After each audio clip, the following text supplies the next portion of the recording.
सूरत अन-नूर आयत नंबर 20 और 21। आऊज़ु बिल्लाहि मिनश शैतानिर रजीम, बिस्मिल्लाहिर रहमानिर रहीम। वलौला फज़लुल्लाहि अलैकुम व रहमतुहु व अन्नल्लाहा रऊफुर रहीम। आयत नंबर 20। यानी अल्लाह ही जानता है कि इन फौशी के कामों का दायरा असर कितना वसी और इनकी जर्द कहां कहां तक पहुंचेगी।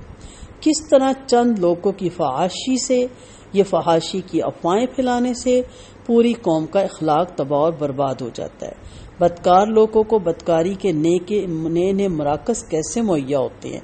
नीज नई नस्ल के जहनों में जब इब्तदाहन फहाशी भर दी जाए तो पूरी कौम किस तरह अल्लाह और रोज़े आखिरत से गाफिल होकर अल्लाह की नाफरमान बन जाती है। ये बातें तुम नहीं जानते, ये अल्लाह जानता है। ये अल्लाह का फजल है, ये उसका करम है, ये उसकी रहमत है कि उसने आपको एक एक चीज़ खोल खोल के बताई ताकि आप इससे बच सकें, क्योंकि वो अपने बंदों पर रऊफ है और रहीम है। ये वाक़या दरअसल एक बुनियाद बना और मुसलमानों को समझाने के काबिल बना कि अल्लाह ताला ने जो तुम्हें हिजाब की पाबंदियों में डालना चाहता है, अल्लाह ताला जो तुम्हें हिजाब की पाबंदियों में डालना चाहता है और मर्दों को ग़ज़े बसर सिखाना चाहता है और औरतों को छुपा कर रहने का हुक्म देना चाहता है, तो अल्लाह ताला ऐसा क्यों चाहता है, उसकी क्या वजह है। क्योंकि अल्लाह बड़ा शफ़क़त वाला है, वो बड़ा मोहब्बत करने वाला है। वो जुल्म नहीं है कि जालिम नहीं है कि औरत को पाबंद कर दे। वो रहीम है, वो करीम है, वो जानता है कि औरत की इज्जत, औरत की रिस्पेक्ट किस चीज़ में है। ये उसकी शफ़क़त है, ये उसकी रहीमी है कि उसने तमाम जो मामलात हैं वो खोल खोल के बयान किए हैं।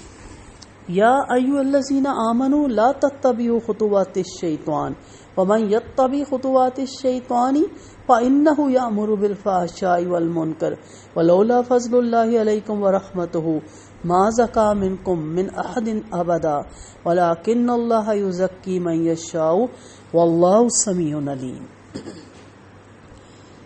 शैतान का तो काम ही ये है कि तुम्हें बुराइयों और बेहयाइयों के कामों में मुब्तला करके तुम्हारा ईमान तबाह करे और तुम्हें गुमराह कर दे। कहा गया, ए ईमान वालों, शैतान के नक्शे कदम पर न चलो। जो शख्स शैतान के कदमों पर चलेगा तो वो तो बेहयाई और बुरे कामों का यही हुक्म देगा। और अगर तुम पर अल्लाह का फजल और उसकी रहमत तुम्हारे शामिल हाल ना होती तो तुम में से कोई भी पाक साफ ना रह सकता, मगर अल्लाह जिसे चाहे पाक सीरत बना दे। और अल्लाह सब कुछ सुनने वाला और जानने वाला है। अल्लाह ताला हम सबको पाक करे और हम सबको पाक सीरत बनाए। शैतान का इंसान पे सबसे पहला वार तो होता ही है कि उसे शिर्क की नई राहें सुझाता है और इन्हें बड़े खूबसूरत अंदाज में पेश करता है, जिससे कम ही लोग बचते हैं। इस तरह तौहीद से गुमराह करके शिर्क में मुब्तला कर देता है। और उसका दूसरा वार ये होता है कि लोगों को बेहयाई के कामों में मुब्तला करे और ये काम भी उन्हें नहायत खूबसूरत अंदाज में पेश करता है। मसलन कपड़े थोड़े से खुले हैं, टाइट होने चाहिए, थोड़े से मोटे हैं, बारीक होने चाहिए। आजकल रवाज नहीं है पूरी बाजू का और विदाउट स्लीव्स होना चाहिए। इसी तरह फिर वो गले खुले करवाता है, फिर दुपट्टे छोटे करवाता है, फिर वो गले से दुपट्टा उतरवा ही देता है, फिर वो कमीजें शॉर्ट करवाता है। ये सब क्या है? मर्दों के लिबास पे भी वो बहुत कुछ कर रहा है तब्दीली। तो ये सब खुतुवात शैतान है। पर बुर्का तो दूर की बात रहा, यहाँ तो कपड़े भी उसने उतरवा के रख दिए। इसी तरह उस औरतों को फिर माशरे में नंगा कर देता है। जन्नत में शैतान ने यही कारनामा सर अंजाम दिया था। पहले सैयदना आदम अलैहिस्सलाम और हव्वा को खूबसूरत वादे और सब्ज बाग दिखाकर अल्लाह की नाफरमानी पर आमादा किया, जिसके नतीजे में ये दोनों का लिबास उतरवा दिया था। आज भी शैतान और उसके चेले इसी काम में लगे हुए हैं, जो कहते हैं कि घर की चारदीवारी औरत के लिए कैद खाना और उसकी आज़ादी पर डाका डालने के मुतरादिफ है। या बापर्दा एक दकियानूसी चीज़ है। कोई कौम इस वक्त तक तरक्की नहीं कर सकती जब तक औरत घर की चारदीवारी से बाहर निकलकर और बेहिजाब होकर मर्दों के शाना बिशाना काम न करे, या औरत के घर में बंद रहने से मुल्क की माइशत पर नागवार असर पड़ता है। ऐसी सब बातें बेहयाई की बातें जो खूबसूरत करके पेश की जाती हैं। इनका असल मकसद औरत और मर्द का बेहिजाबाना और आज़ादाना एहतलात है और बदकारी की राहें बड़ी आसानी से खुलने लगती है। नीज जिन फोश कामों का ऊपर जिक्र हुआ, इसमें से अक्सर काम ऐसे हैं जो جو تہذیب حاضر کا لازمی حصہ ہے۔ ایسے کاموں ہی میں الجھ کر شیطان انسانوں کو مزید بڑے بڑے فتنوں میں مبتلا کر دیتا ہے، اور یہ اس کا اصل مقصد ہے۔ اور آپ اچھی طرح جانتے ہیں کہ کیا کچھ ہو رہا ہے۔ یہ اللہ کا فضل ہے، یعنی اللہ کی خاص رحمت تھی کہ اس نے تمہیں اس فتنے کی رو میں بہہ جانے سے بچا لیا۔ وہاں تو حضرت عائشہ رضی اللہ عنہا کی بات ہو رہی ہے، یہاں ہر انسان کے لیے ہے جو قرآن پڑھ رہا ہے، سیکھ رہا ہے، سکھا رہا ہے، سمجھ رہا ہے، سمجھا رہا ہے اور عمل میں لا رہا ہے، اس کے اوپر بہت بڑا اللہ کا احسان ہے۔ ورنہ شیطان کا حملہ اتنا زور آور تھا کہ اللہ کا فضل تمہارے شامل حال نہ ہوتا تو شاید تم میں سے کوئی بھی اس رو میں بہ جانے سے نہ بچ سکتا۔ پھر یعنی پاک سیرت بنانے کے لیے یا بنائے رکھنے کے لیے بھی اللہ کا ایک ضابطہ ہے، جو یہ ہے کہ جو شخص خود پاک سیرت رہنے کی کوشش کرتا ہے اللہ اس سے پاکیزہ رہنے کی توفیق دیتا ہے، اور وہ خوب جانتا ہے کہ کون شخص اس پاکیزگی کا اہل ہے اور کون نہیں۔ اور آپ بھی اچھی طرح جانتے ہیں کہ اس پاکیزگی کے اہل کون سی خواتین اور مرد ہیں۔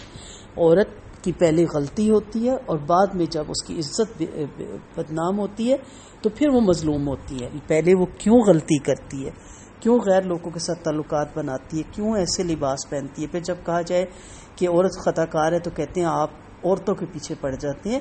آغاز ہی عورت سے ہوتا ہے۔ تو اس لیے اگر آپ خود پاک سیرت رہیں گی، پاک رہیں گی، حجاب میں رہیں گی، عزت میں رہیں گی، تو کسی کی جرأت نہیں ہوگی کہ وہ آپ کی طرف بڑھے گا۔ سو شیطان کے قدموں کی پیروی کیا ہے؟ فحاشی، بے حیائی کا ارادہ کرنا، یا جن حدود کو توڑنے سے اللہ نے منع کیا ان کو توڑ دینا، شیطان کی پیروی کرنا ہے۔ لہٰذا ایک واضح لائن ہے جو تمہارے اور شیطان کے درمیان کھینچ دی گئی۔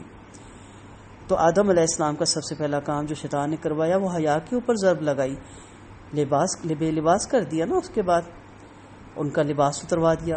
کوئی بھی ایسا جذبہ یا خواہش جس سے انسانوں کے بدن کی نمائش یا اس کے بدن کے ایسے حصوں کی نمائش کا شوق پایا جاتا ہو تو فوراً سمجھ جائے کہ دراصل ایک شیطان ہے جو پیچھے چھپا بیٹھا ہے اور ایسا کروانا چاہتا ہے کہ خدا کی نظر رحمت پڑنے کے بجائے نظر ملامت ہو۔